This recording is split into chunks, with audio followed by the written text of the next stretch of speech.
Hello shooters, I'm Dr. Tactical and welcome back to the gun room. So a lot of you are looking around saying, hey, what's different here? Well, what's different is I received a great deal of requests saying, hey, Dr. Tactical, we like when you shoot your videos in the gun room and we would like to see more of the gun room. And so what I did starting about 3 videos ago is I've been putting the camera in different positions in the gun room so that you guys can sort of see what I have here. You know, the funny comment, a couple of them I saw, they didn't mean to be funny, but what they were saying was, hey, that Dr. Tactical, can you believe he uses a green screen for a gun room? So I think we all know that I'm not above using a green screen. In fact, I love using green screens. But I think we can also agree that it's painfully obvious when I use a green screen. But it is fun and I do enjoy it. And you will see more green screens. But for a little while here, we're going to sort of work our way around the gun room so I can share it with you guys. It's kind of my happy place. All right, so today's video is on the reticles, the different reticles for red dot style optics. They're called red dot, and red dot is a specific reticle, but there's really a lot to choose from. And there's a lot of thought that's gone into the design of these reticles, and a lot of thought goes into the use of the reticles. And this is something that I feel strongly about. I've spent a lot of time sort of studying and researching, and I've tried to really methodically and scientifically look at this topic, and I am really excited to share it with you. So let's get into it. I'm Dr. Tactical, and the doctor will see you now.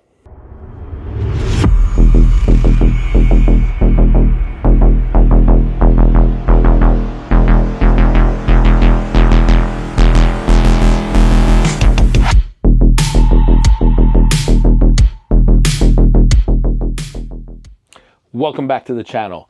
All right, today we are going to talk about reticles. Reticles specifically for handguns, for handgun optics. Now, a couple ground rules, sort of, just some things I want to lay out there. One is I am frequently going to refer to as, I'm going to refer to this as a red dot optic. And that's not really accurate because red dot is a reticle in and of itself. It's a dot and it's red. And that doesn't, when I say red dot optic, a lot of times I mean red dot style optics. So I'll try not to say that, but if I do, I know people love correcting me and it's gonna be on there, but I'm trying to head that off ahead of time. Also, when I'm talking about handguns, I am talking specifically about handguns. I'm not talking about, or I'm not diving into the ATF definitions or NFA definitions. We're not getting into pistol braces and that type of thing, or like truncated rifles, because here's the deal. If you have a third point of contact, like you would on an arm brace or a buttstock or whatever else you have, it's a whole nother ballgame, because being able to have that third point of reference, lining up the shot with the optic is very straightforward and very quick and very predictable. With a traditional handgun, this is a little more challenging. When you bring up the handgun and try to aim it, sometimes it's more difficult to find the red dot, whether you're doing two-handed or one-handed, even harder. So we're going to get into that in a moment. One other point I just want to lay out there, because I know where the comments come from these days. I will be aiming my firearm at the camera. Okay, I know that stains some underwear out there. Here's the deal. The firearm has been safety checked and cleared and fired in a safe direction, so I feel very comfortable with it. Also, I do not have a camera person. I have a robot, so you do not have to worry about anybody getting hurt. Now, if you are genuinely concerned about your own personal safety on the other side of your monitor that you're watching this on while I aim this at a camera, I certainly understand that. That definitely warrants some of the messages I've gotten. So here's what you need to do in that case. First, go over to your device. Okay, there? All right, now hit the like button. Okay, good. Now, for your safety, hit the subscribe button. Make sure that it's subscribed. You don't unsubscribe if you've already subscribed. Just make sure it's subscribed. Yeah, and make sure that notification bell is lit up too on black, meaning you picked all. You got it? Okay, that's going to protect you to some degree. Now, get yourself behind the sofa, all right, and just sort of peer over it. You should be good. All right, enjoy the video. You're very safe in that position. All right, and grow a pair. All right, now for the rest of you, let's get on with the video and let's talk about these reticles. So let's talk about an optic in general on a handgun. Why? Why would you want a optic on the handgun? Well, first and foremost, because it gives you the opportunity to really stay focused and engaged with your target. And that is beneficial on many levels. When you're shooting a traditional iron sights, yes, I know they're not all iron. You got plastic, thank you, Glock, and other materials. But nonetheless, when you have traditional sights, a 3-dot situation, where you have a front sight and the 2 rear sights, there are 3 planes that you need to focus on. You've got the rear sight, the front sight, and then you've got the target out wherever the hell it is. So the problem is, when you shoot, when you're ready to pull that trigger, you really should ideally be focused on that front sight. That means your target is going to be somewhat blurry. Well, that's fine when you're just plinking at the range, but if you're in a situation, a defensive situation, or a competitive shooting situation, you really want that situational awareness. You want to, and to make matters worse, I personally, because I am left eye dominant, but a right-handed shooter, I find that it's a lot easier, and this is probably true the other direction too, probably not specific to me, but I find that squinting my non-dominant eye or closing it altogether truly allows me to focus in much better on the sight, the front sight. And, obviously now in a situation where you want your situational awareness, the last thing you want to do is cut off a good portion of your vision. So that all goes away when you put an optic on, and that is wonderful. So when you take this gun and you take your gun and you aim it, what you do is you focus on the target. You're fully engaged with the target, and you just put your reticle onto the target and fire away. It's a little more complicated than that, but basically from an engagement standpoint, though, you are fully focused and you have both eyes open. This really lends itself. Oh, here's something really cool. Some of you probably have tried this, but if you haven't, check this out. First of all, you're going to need, if you have a gun that has a red dot, try this with me. Go ahead and hit pause and go get your gun. All right, if you're hearing me, I'm assuming you unpaused it. Now, also, very important, as I told the other people, you should hit that like button, right? Okay, hit the subscribe button. Make sure that you are subscribed. There is an issue where some people have already subscribed and they hit it again and it unsubscribes them. And of course, hit that bell so that when you want that, high quality and high education type of content, it will pop up on your screen for you. All right, good. Now, take your gun and aim it at me through your television or computer or whatever you have. All right, go ahead and put your dot or triangle or chevron or whatever you have, or circle dot, put it on my chest. Now, what I want you to do while you're looking with both eyes open, take your non-dominant hand and cover the red dot. Put your hand between remember I said red dot, but the optic, between the optic and me. And notice with both eyes open, that reticle is still on me. So you still are aimed even with a blocked vision in that situation. That's kind of cool. So your brain is an amazing thing, and your brain is capable of really working with you. And as you get into competitive shooting and as you get into defensive shooting, these are tools that you can really use. And it's something that the optic offers. So anyway, just a cool trick. All right, moving on. So concerns. What are the concerns with the reticle? Or I'm sorry, an optic on a handgun? Well, the primary concern that most people come across is finding the damn thing. Because here's the thing. Of all the shooting I do, the shooting that I do the least and the shooting that I do the worst at is my shotgun work. And when I say shotgun work, I'm talking about trap and sporting clays. I'm not talking about shooting at targets. And the problem is you're shooting into the sky. And when you shoot into the sky and you miss, I have no idea where the hell I went. I have no point of reference. There's a wad flowing around out there, but I don't know, so I can't correct it with follow-up shots if I don't know if I went too far, I led it too far, I followed it too far. I don't know. So if you pull up your gun and your red dot, you don't have proper alignment, and your red dot or whatever reticle isn't envisioned for you, you don't even know which way to move it initially. Now, this is why it's so important that you have some type of backup sights.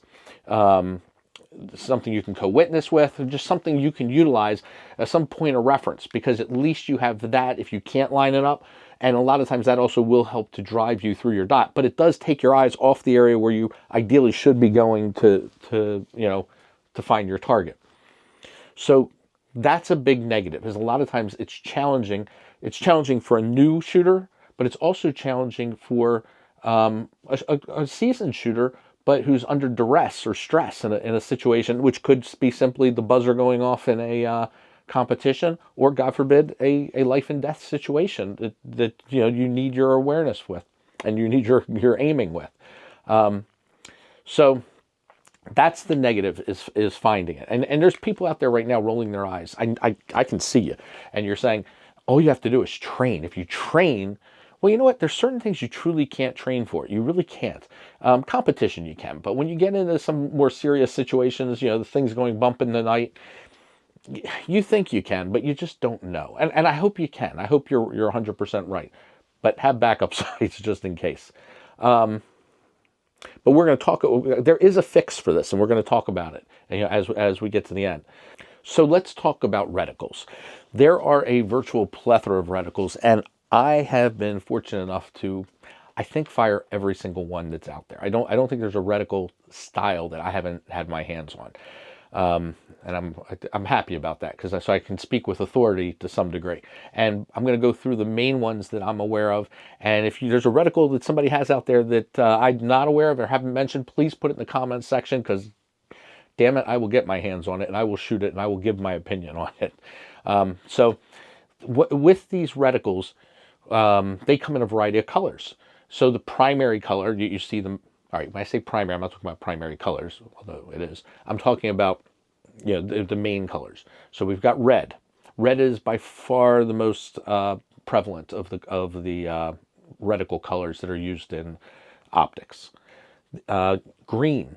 Green is my personal favorite, only because I've always loved green as a kid. I just gravitate towards green. I like the color, so it works for me. However, I've noticed that green, two things. One, it uses up battery more, and also, depending on, if you're outside shooting with green background, it's easy to lose that green. So something to keep in mind.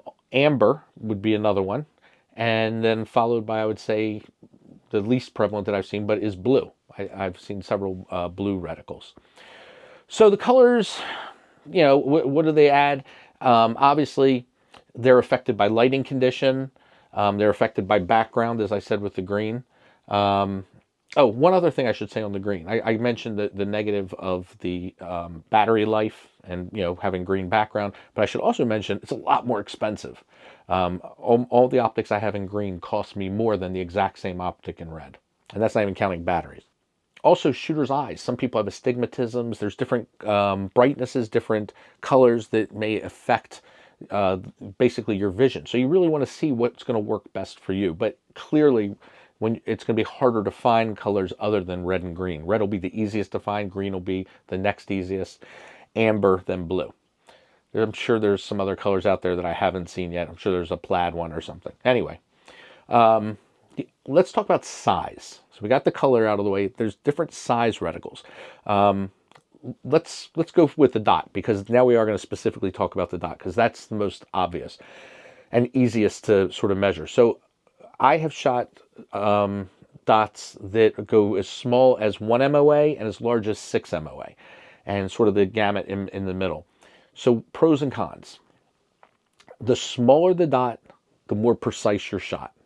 The larger the dot, the faster the shot, the quicker you can acquire the dot, and the quicker you can get on target with it.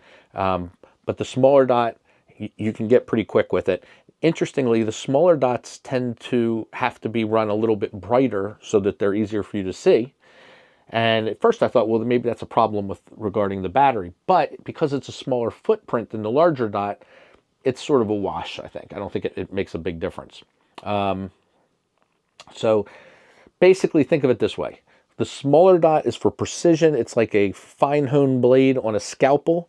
And the big dot is for, you're shooting like steel, you're shooting defensively, like chest shots on an assailant, you know, self-defense, that type of thing. Think of that as a battle axe. So you got your scalpel and your battle axe. So the problem is if you try to use a big dot in a precision situation, that dot will occlude the target, especially, so the small dot is for fine shooting or distance shooting, because the further away you go, the smaller the target gets, and that 6 MOA dot is a monster. It's like putting a basketball in front of it. The next topic with the reticles are the shapes. So to me, this is the most interesting because there's a lot of creative shapes out there and a lot of thought has gone into them. And you can see it. When you look at these things, it makes sense that, you know, what the designers were thinking.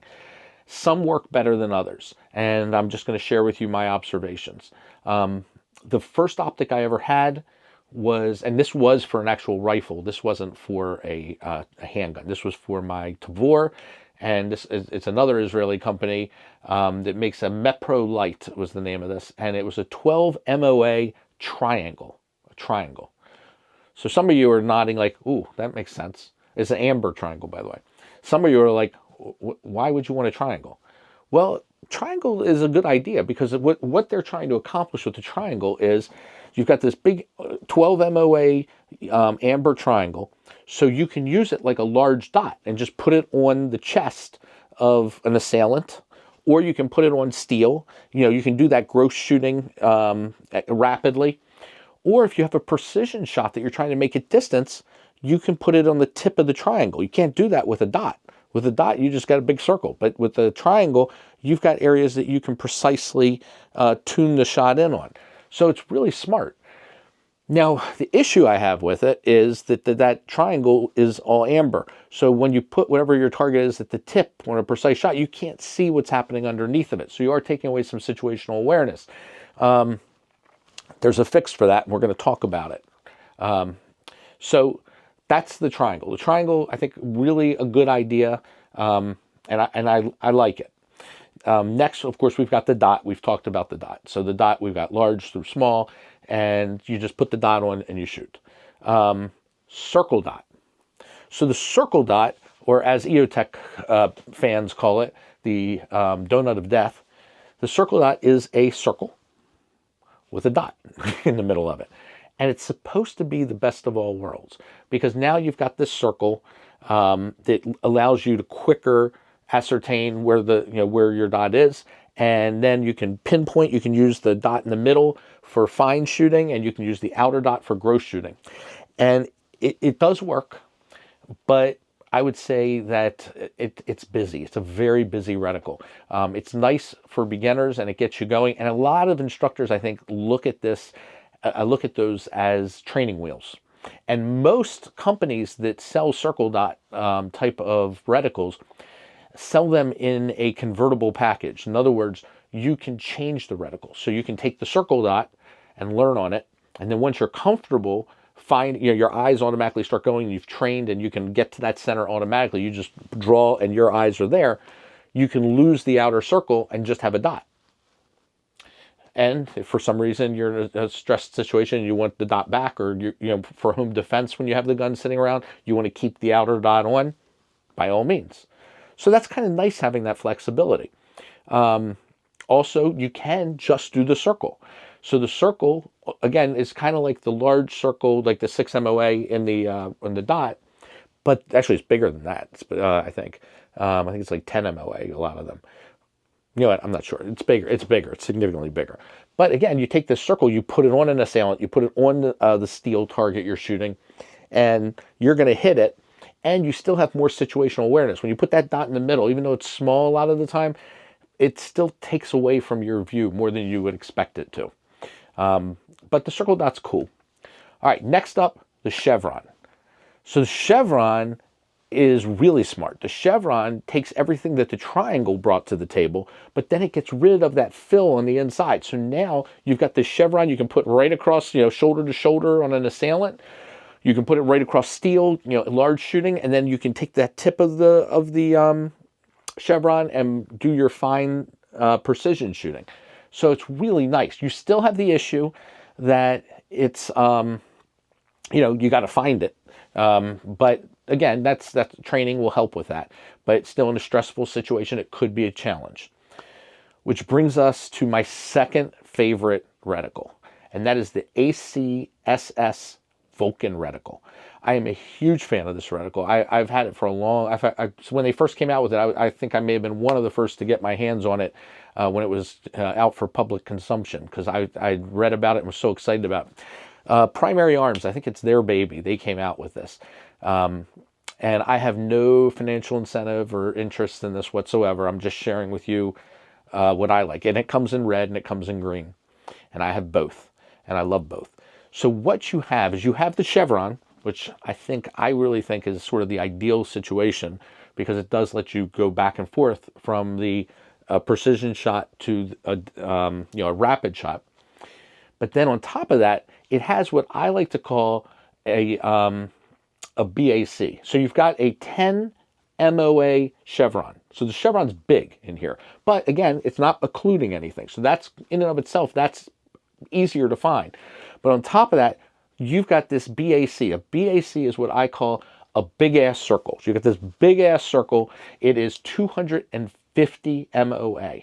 So it's huge. In fact, it's so huge, and I actually have one on this gun, that when I hold this out and I aim at the camera right now, sorry guys, but when I aim at the camera, I don't see, at arm length, I don't see the circle. Circle's gone. It's not even present. All I see is the chevron right in the middle. Now, if I tilt it in any direction where the chevron goes away, where I'm off center, I can see the perimeter of the circle. And intuitively, you pull the gun right back to center. Because when you see a part of the circle, you don't need to see the whole circle. You just need a part of the circle, and your mind knows right away, all right, I got to get to the center of that circle. And it's instinctual, and it's easy. And the only negatives I've ever heard on this reticle came from firearm instructors, friends of mine. And their issue with it is, well, it's cheating. They're not going to learn how to do a red dot. Right. It's cheating. It's a freaking gunfight. That's what, there's no rules unless you're doing like, a duel where you're doing 10 paces and there's specific rules in a referee or something. No, if you're in a gunfight, there's no rules. You use what's gonna make you win, period. And this will do it. Of all the reticles I've seen, this is by far, I would say, the most intuitive, and it can make a beginner into really an expert, basically, quickly, very quickly, with a little use. So it's a great, great, great design, and I'm just a fan of it. I wanted to share that. So I said it was my second favorite reticle, and you can see how excited I am about that one. So you can imagine what I'm about to say about the best one.